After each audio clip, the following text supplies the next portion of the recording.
Assalamualaikum dan salam sejahtera. Saya PPP Muhammad Fadli bin Fazil daripada OUM Alostar. Okey, hari ini saya nak buat satu presentation mengenai plaster of Paris and upper limbs. Okey, ini adalah untuk khusus NBMH 4143 Teaching for Healthcare Personnel. Okey, sebelum tu saya nak tanya semua, tahu tak apa itu POP? Plaster of Paris? Tahu, okey. Okey, pernah dapat ni dah kemalangan jalan raya ke, aksiden ke? Pernah tengok je. Oh, pernah tengok je lah. Okey. Hari ni saya akan menerangkan lebih lanjutlah apa itu plaster of Paris. Okey, ni dah contoh plaster of Paris lah. Ni dia lukis corak lah. Kita tunjuk sikit, okey. Okey, pengenalan. Okey, pengenalan plaster of Paris. Plaster of Paris ni diperkenalkan pada tahun 3000 sebelum Masihi. Tapi masa tu dia tak panggil plaster of Paris lagi. Apa yang dia guna? Pelepah dan batang pokok palm.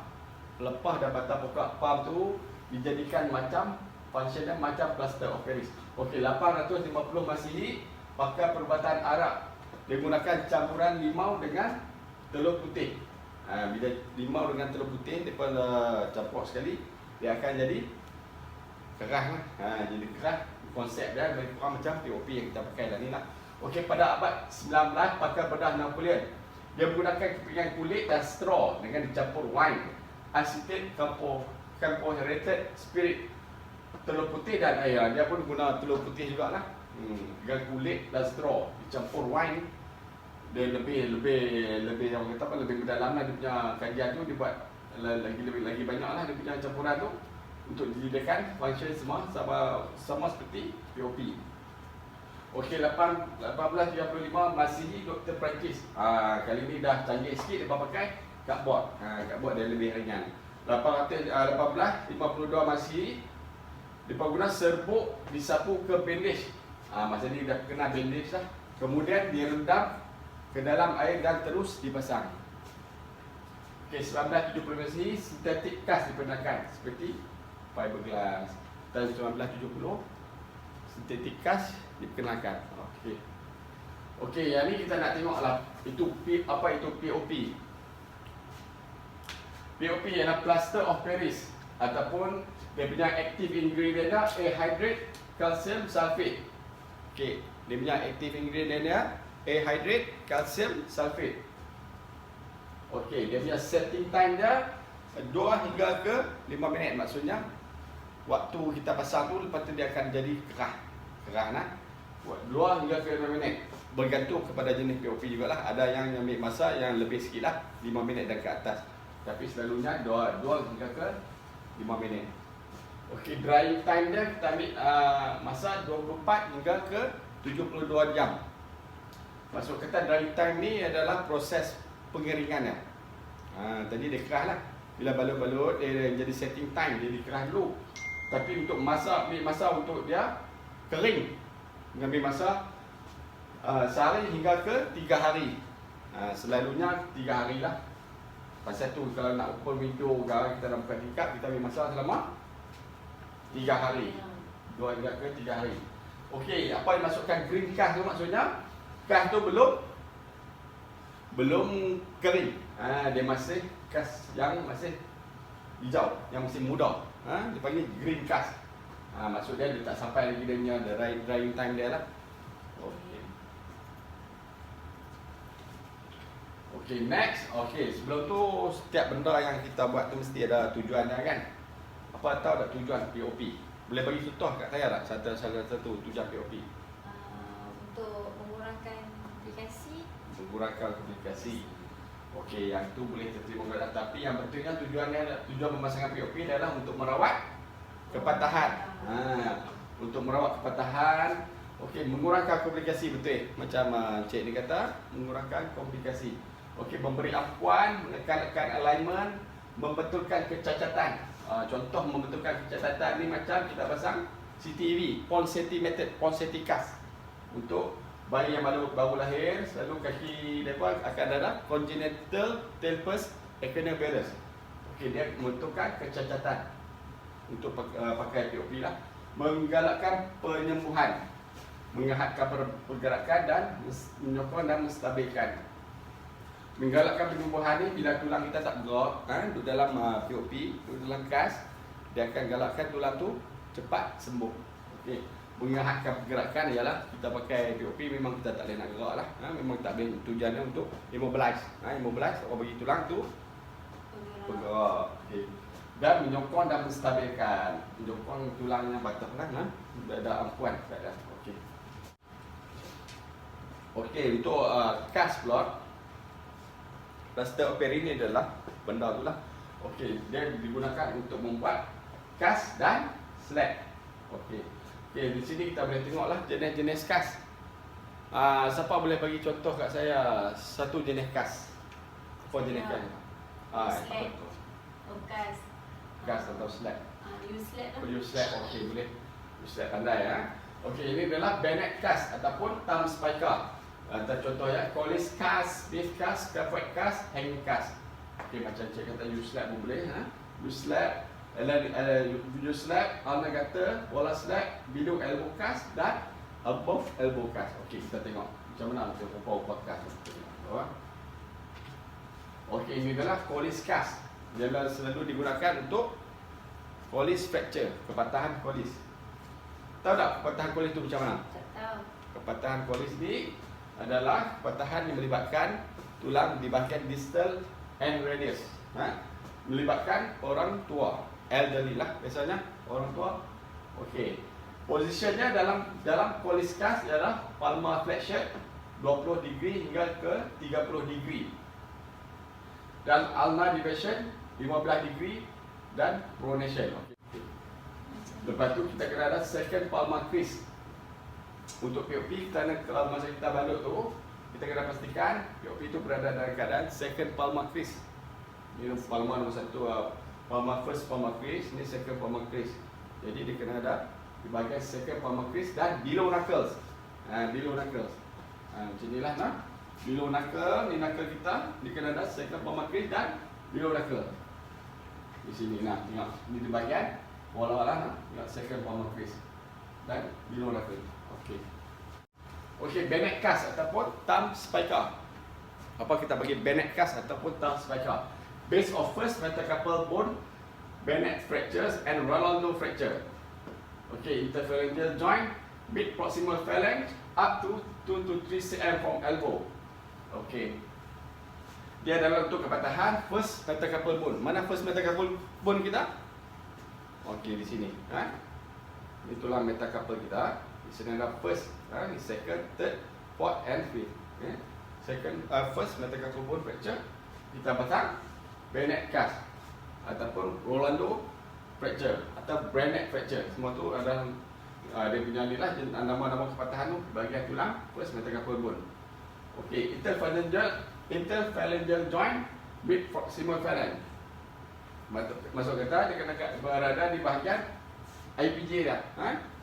Sampai mid proximal phalanx up to 2-3 cm from elbow, sampai kat sini lah, sampai kat elbow lah. Nanti kita tengok kalau ada contoh lah. Okay, wrist in neutral position. Okay, neutral position. Thumb adduction and extension. Thumb dia kena contoh. Contoh untuk bayonet kas. Ataupun nama lain dia panggil positionnya handshake position.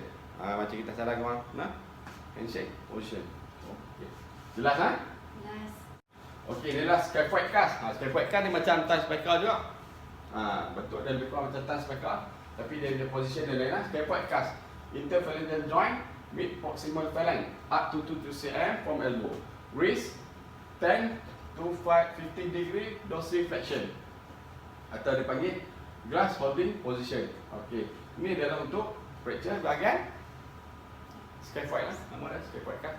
Scaphoid adalah tulang carpal bone. Tadi metacarpal. Metacarpal bone ni adalah carpal bone. Jelas Okey, kita tengok hanging cast. Hanging maksudnya hanging dia tergantung. Okey, bersifat tergantung mid shaft fracture of humerus ataupun lower third. Okey, ni mana tulang humerus kita di sini. Tulang humerus kita. Okey, di bahagian mid shaft. Mid shaft adalah bahagian tengah lah. Okey. Daripada ini kita untuk dipakai gravity Gravity. Dia hanging. Tengok tak? Kita ada buah pin sini. Lagi ada pin di sini, di sini. Kita akan gantung.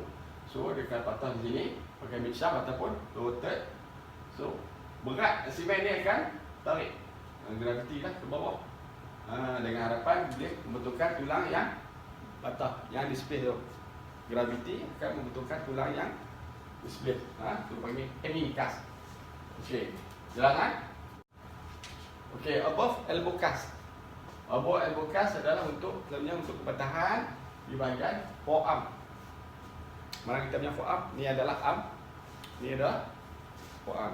Bahagian forearm. Selalunya kita panggil distal and radius atau ulnar. Selalunya patah di bahagian radius atau ulnar. Kita akan pasang above elbow cast. Di bahagian distal, mid shaft pun boleh. Upper third radius ulnar pun boleh. Ataupun olecranon. Di sini adalah olecranon kita. Siku. Patah bahagian siku, tapi kita akan pasang above elbow cast. Atau untuk budak-budak lalu kita akan pakai above elbow cast juga. Untuk supracondylar of humerus fracture. Budak-budak selalu patah bahagian sini. Supracondylar humerus. Kita boleh pakai above elbow cast. Medial atau lateral condyle dislocation elbow. Dislocate pun kita boleh pakai above elbow cast. Dia untuk itulah macam saya kata, untuk menyokong tulang. Bila tulang tu dah dislocate, kita dah masuk balik. Doktor akan order above elbow cast lah untuk dia punya immobilize. Sokong dia. Tak mau lagi dia bergerak. Okey, ataupun kau panggil long arm cast lah. Mesti kau panggil above elbow ataupun long arm cast. Okey, ada apa-apa soalan nak tanya? Setakat ni semua boleh faham tak? Sebelum saya pergi ke slide yang seterusnya. Kau nak rehat ke apa? Teruskan? Teruskan. Okey, kita teruskan . Okey, sekarang kita nak tunjuk prosedur dan protokol pemasangan above elbow cast. Above elbow cast. Okey, sebelum kita nak buat prosedur, apa-apa prosedur pun lah kita kena tengok BHT dia. Folder preskripsi pesakit. Apa yang doktor order lah. Kita tengok BHT, betul ke patient, nama patient betul, apa yang doktor order betul, pastikan patient yang betul, bahagian mana yang terlibat, kita nak pasang, nak buat prosedur tu. Macam ni kita nak buat above elbow cast. Kita tengok dia punya BHT dia lah. Kita tengok. Okey, dapatkan kebenaran daripada pesakit dan waris atau waris. Kena ada consent. Tapi kita nak pergi pasang kat pesakit, dia pun marah, mengamuk. Apa ni ambil bawah kenal. Abang juga dia prosedur apa kita nak buat, dapatkan kebenaran dia. Contoh kalau kita macam nak CMR, close manipulation reduction, kita kena dapatkan consent. Sebab nak bagi PSA, buat nak bagi dia hidung masuk-masuk kan, kena ada consent lah. Lepas tu biasalah kita kena terangkan prosedur, apa prosedur kita nak buat. Saya kata tadi, tanggalkan berdasing pada bahagian yang hendak dipasang. Pasal patah tak? Kita kena tanggal berdasing kat bahagian kita nak pasang. Siapa boleh jawab? Contoh ada cincin ke gelang, kena buang lah kan. Kena buat above elbow cast. Biar tengah-tengah pasang nanti balik rumah, nanti bila dah balik rumah dia bekak, susah nak buka. Okey tak? Ada cincin, dia payah nak buka lah. Ada gelang. Ada gelang lagi lah, tak boleh kan, kita tak balut pasal ni. Okey, selesaikan pesakit dan tentukan privacy. Posisikan pergelangan tangan dalam keadaan yang bersesuaian sama dengan bilateral palmar flexion atau dorsiflexion. Yang doktor order lah selalu kita posisikan tangan tu mengikut doktor order. Okey, sokong anggota yang terlibat. Cuci dan bersihkan bahagian yang hendak dipasang POP. Okey, kita kena cuci dulu Sokong lah, kena ada asisten tolong pegang. Jangan terus-terus pergi pasang tu, lagi patah lagi teruk. Pasangkan stockinette. Okey, sebelum kita nak pasang tu, benda yang kita kena ada apa dia? Stockinette, autoban, POP, kita kena ready. Dengan dia punya untuk kita rendam. Kan nanti saya cerita. Pasangkan stockinette, pasangkan autoban. Okey. Autoban tu cara kita nak pasang daripada bawah ke atas. Distal tu proximal. Contoh kita nak balut above elbow, kita pasang daripada sini lah. Daripada distal sampai ke proximal, ke axilla ya. Gunakan glove. Okay, salah kena guna glove nak protect kita semua. Nak jaga kita kena jaga agak lah. Buka bungkusan POP. gunakan saiz yang bersesuaian. Contoh kalau tangan tu takkan pakai yang 20 cm besar tu kan. Kita pakai yang untuk 10 cm lah untuk tangan. Rendam POP sehingga kehabisan buih ataupun 5 second. Kita rendam 5 second. Lepas tu ataupun sampai dia buih tu hilang. Buih tu hilang. Maksudnya kata POP tu dah basah keseluruhan lah. Kita boleh start balut. Okey. Okey, bila dah kita rendam tu kita perahkan sedikit POP dengan cermat. Jangan lepas rendam-rendam angkat-angkat perah keluar piak habis ayam. Habis no. Kita bergerak banyak kan, terabak jadi kotak lah. Hempatkan pada anggota yang dijelaskan dengan pedi dari bawah ke atas. Okey. Daripada bawah ke atas lah. Bila kita nak balut tu, hempatkan pada anggota, jelaskan dengan pedi dari bawah ke atas. Jangan tarik POP semasa masangnya. Jangan kita tarik. Bila tarik macam bintik kita buat kadang-kadang kita bertarik jadi ketat. Jadi tight POP tu. Bahaya. Dia punya circulation nanti. Lipat keluar jika perlu. Jangan pasang POP melebihi otoban. Okey, kita balut otoban kan. Jangan POP kita melebihi otoban. Jadi kita nak lipat dah, tak boleh lah. Tak boleh, kita kena di bahagian kita punya soft tissue ni nanti. Cedera. Tanggalkan sekurang-kurangnya 1,5 inci daripada otoban bun. 3 kas sekurang-kurangnya 1,5 inci. Maksudnya kita kena lebihkan otoban tu lah 1,5 inci. Untuk bawah tu adalah POP. Okey. Mold. Dah kita balut dah. Satu layer. Kita mold lah. Mold bagi licin. Nak bagi sekata semua. Dan kemas untuk membentuk dan sesuai dengan kontur anggota. Kita kena ikut bentuk tulang lah. Jangan bagi seketui tu tak pegang. Kita bentuk shape kita punya tangan. Sehingga POP terbentuk. Okey. Lipat ke atas otoban wool stockinette sebelum gulung POP tak akhir dilepukan. Okey, last kali dah semua lah. Kita kena lipat ni. Yang kita otoban yang kita balut lebih tadi kan. Kita lipat dah. Kita lipat dah. Lepas tu untuk bagi cantik lah. Tinggal kita biar otoban POP jadi tak mau. Kita kena lipat untuk kemaskan lah. Sebelum POP tak akhir. Last kali. Okey, teruskan mengacu mold dan melicitkan sehingga bekas POP yang sempurna terbentuk dengan siap. Kita bagi licin. Kita bagi cantik lah POP kita tu. Bagi nampak kemas. Okey, ni macam saya kata tadi, neurovascular lah. Biasalah tengok 5P ya. Pain, pulse, pallor, paresthesia dan paralyze. Okey, tanya nak apa sakit. Dah sakit tak lepas pasang tu? Kalau sakit tu something wrong lah. Lepas tu kita check tengok dia punya pulse. Check dia punya pulse, kita tengok dia hati dia tu lah. Tengok dalam jalan elok ke dah. Lepas tu suruh dia gerakkan jari. Lepas pasang tu suruh gerakkan jari. Macam boil bekas pun lepas pasang kita kena suruh patient gerak jari. Untuk exercise juga. Pendidikan kesihatan sila patuh dengan janji yang ditetapkan. Okey, bila nak main tu suruh patuh lah. Bila tarikh doktor bagi TCA tu dia kena tengok lah. Elak berdiri menggunakan berat pada POP kecuali diberi arahan sebaliknya. Okey, jangan boleh bijak lah. Balik kena pakai tongkat lah. Contoh kat kaki. Jangan body weight dia tu pijak, POP pecah. Tulang tu pun tak baik lah. Betul. Pastikan POP sentiasa bersih dan kering. Tinggikan anggota yang dipasang POP. Tinggikan anggota yang dipasangkan dengan POP. POP ni tak boleh kena ayak lah. Nasihat dah, kalau balik rumah nak mandi ke apa kena balut. Kalau kena ayak ni jadi lembek lah. Ada apa-apa soalan nak tanya? Nak tanya, kalau POP baru pasang, boleh buat open window terus ke kena tunggu macam mana? Okey, macam saya kata tadi lah, baru pasang. Dia punya drying time dia mesti bagi masa dengan 24 hingga ke 72 jam. Ada setengah buku kata 48 hingga ke 72. Maksudnya 2 ke 3 hari. 2 ke 3 hari baru kita boleh dia kering. Bila dia kering baru kita boleh buat open window. Kalau masih basah tu kita bagi apa saya kata tadi? Green cast. Green cast. Green cast ni tak boleh lagi lah. Pasal apa? Pasal kita buat juga ikan pecah. Dalam luar tu nampak keras. Luar tu nampak keras tapi dalam dia masih basah. Green cast.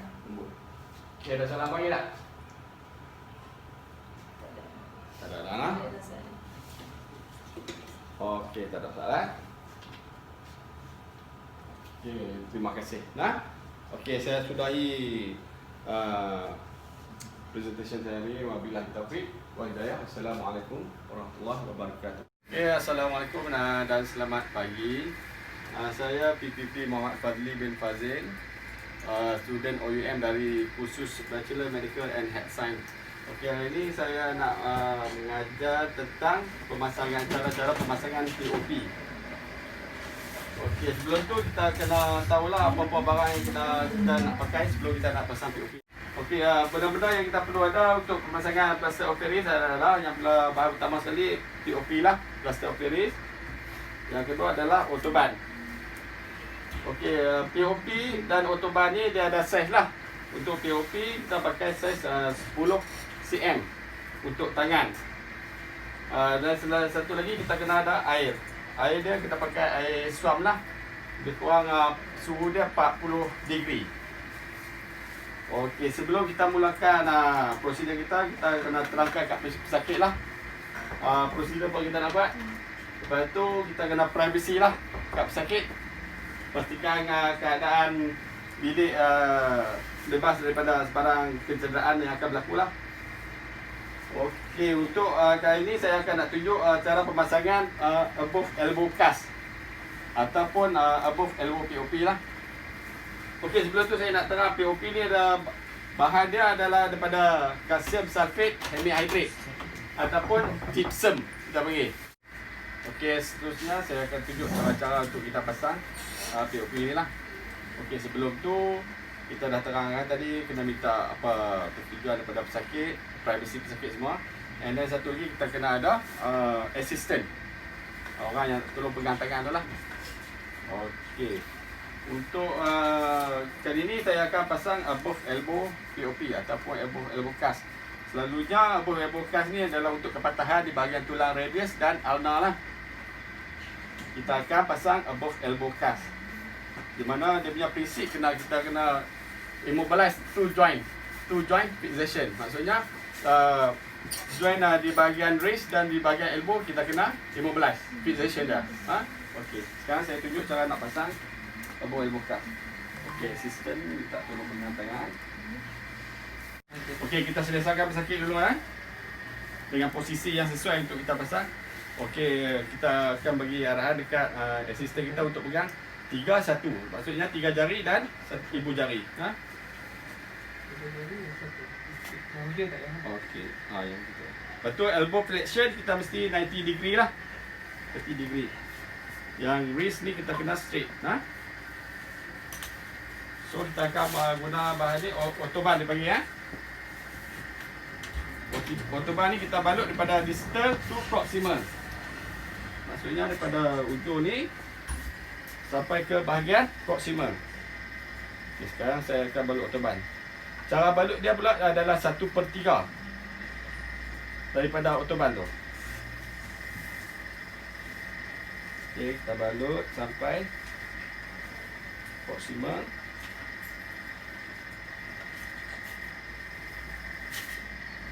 Tak cukup, kita tambah lagi.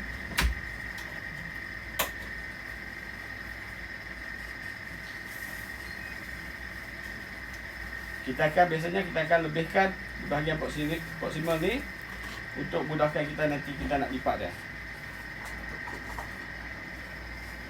Okey, dah siap autoban. So kita boleh start untuk balut cast lah. Sebelum tu kita pastikan position tu adalah betul lah dengan alignment yang diperlukan. Okey, ini adalah POP. Cara kita nak rendam ni adalah 45 degree ataupun 45 degree. Dengan kadar lama dia lebih kurang 5 second. 1, 2, 3, 4, 5 ataupun hilang buih. Okey, kita perahkan sikit POP ni. Dan kita boleh start balut. Okey, nak balut dia kita boleh start daripada bahagian forearm dia. Forearm dan kita naik ke atas.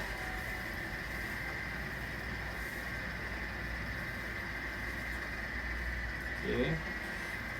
Di bahagian wet space ni kita kena jaga-jagalah. Kadang dia akan mudah berlaku ketat tight POP di bahagian sini.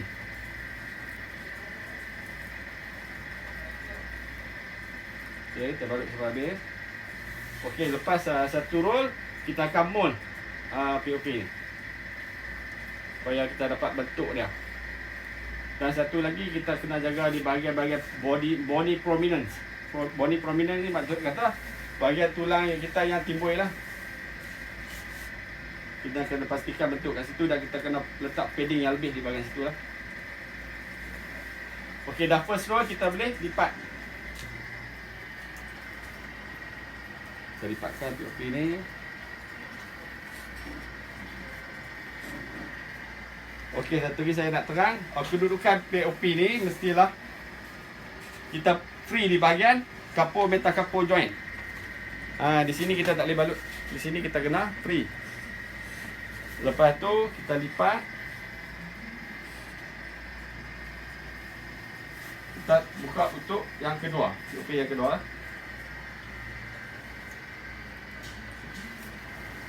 Tandang 5 circle sampai lampui. Awas sikit lah. Okey, kita balut lagi.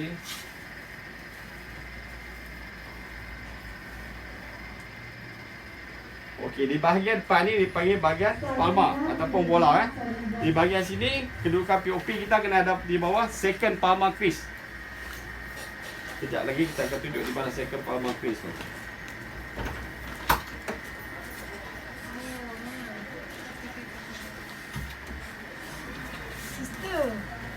Nampak ni sister apa? Nampak kau? Okey, kita mold bahagian untuk lapisan yang kedua. Kita tekan sini.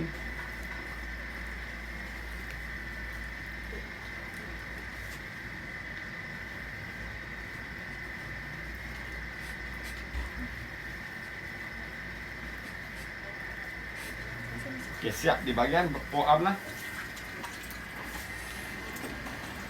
Kita cucikan tangan dulu.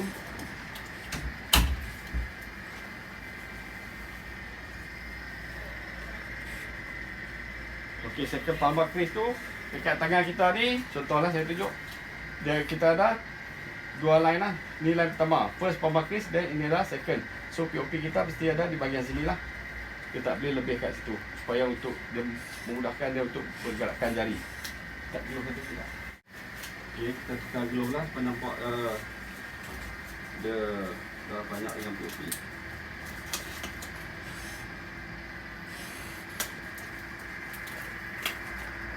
Okey, sekarang kita nak buat bahagian arm. Bahagian atas lah.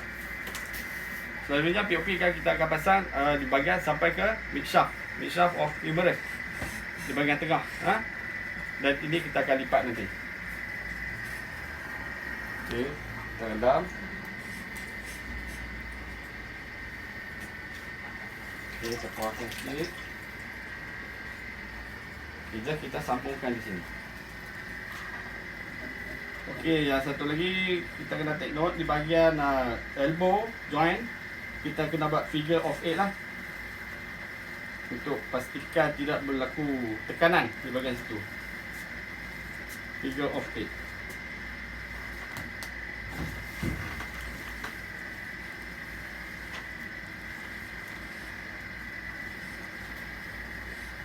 Okey, kita tambahkan satu lagi.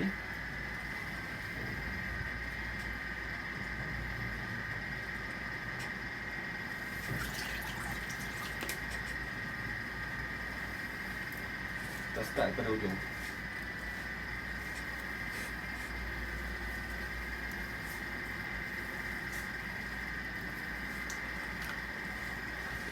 Dan kita boleh lipatkan lah.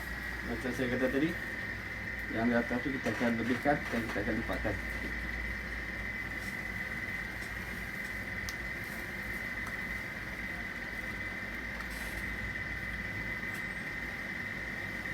Okey, kita mold sampai dia licin. Okey, biasanya POP ni akan mengambil masa lebih kurang 5 ke 10 minit. Itu kita panggil setting time dah.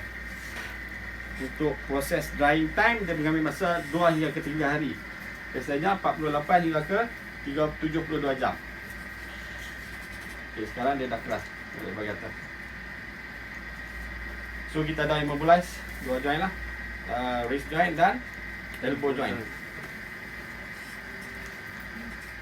Prinsip untuk patahan 2 point fixation.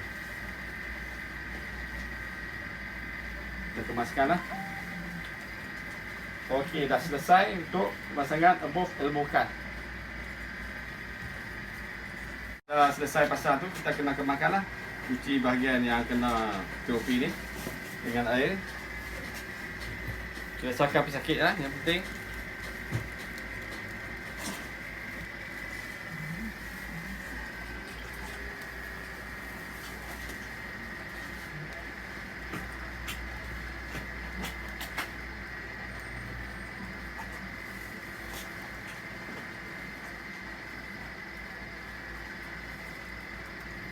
Dan satu lagi, lepas kita pasang tu, kita kena monitor lah dia punya circulation di bahagian jari.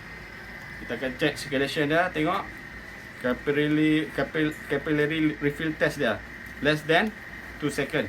Itu maksud kita okey lah. Dia tak ada tight.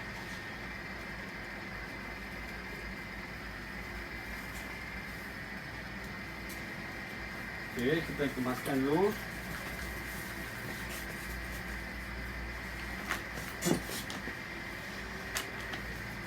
Saya kemaskan. Kita pasangkan arm sling. Ini adalah arm sling lah, ataupun triangular bandage arm sling. Kalau nak pasang dia, di bahagian dia bentuk segitiga lah, ataupun triangular. Di bahagian ujung ni kita letak di bahagian siku dia, dan letak di bahagian bahu. Minta patient pesakit rapatkan tangan ke dada, dan kita boleh ikat di belakang.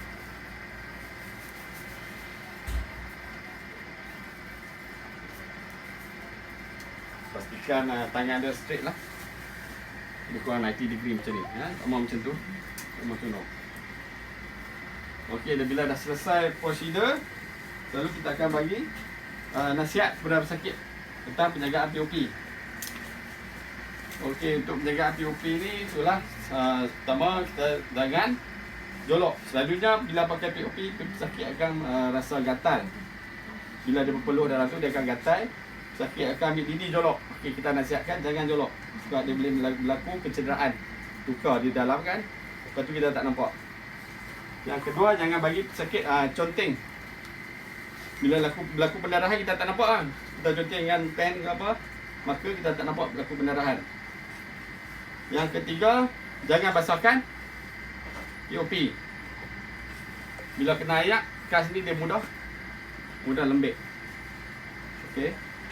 Yang keempat, bila kita nasihatkan pesakit, kalau berlaku ketat ataupun tight POP, bengkak di bahagian ni, terus ke hospital yang berdekatan. Jangan tunggu di rumah, sebab boleh berlaku komplikasi lah POP. Antaranya adalah compartment syndrome. Itu dah emergency dalam ortopedik. Okay, sekarang sudah selesai prosedur pemasangan POP.